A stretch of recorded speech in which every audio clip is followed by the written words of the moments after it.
Welcome to अनुपमा's आंगन। Friends, winter का season आ गया है और वेदर चेंज की वजह से घर में बच्चों को, बड़ों को सर्दी, खांसी आदि प्रॉब्लम्स आते रहते हैं।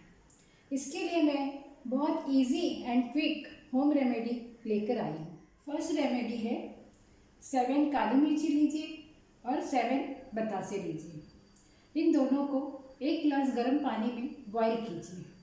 जब ये हाफ रह जाए इसे उतार लीजिए और इसे आप गरम गरम ही पी लीजिए।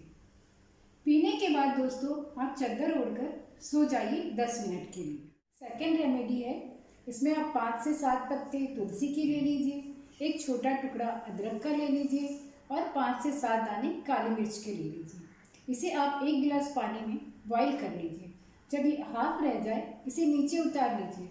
फिर इसके अंदर बॉइल्ड मिल्क एंड मिश्री मिक्स कर लीजिए और इसे हिलाकर पी लीजिए।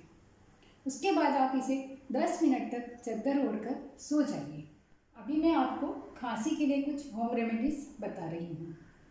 1 टीस्पून अदरक का रस लीजिए और 1 टीस्पून शहद लीजिए। दोनों को समान पोर्शन में मिला लीजिए और गर्म कर लीजिए और इसे दिन में 2-3 बार लेते रहने से खांसी में बहुत आराम मिलता है। सेकेंड रेमेडी है, पान के पत्ता लीजिए, उसमें आप अजवाइन डालें और उसे मुंह में चबाते हुए उसका रस चूसिए। इससे भी खांसी में बहुत आराम मिलता है। यदि आप रात को सोते समय एक अदरक का छोटा टुकड़ा छीलकर मुंह में रखेंगे और चूसते रहेंगे तो उससे भी खांसी में बहुत आराम मिलता है।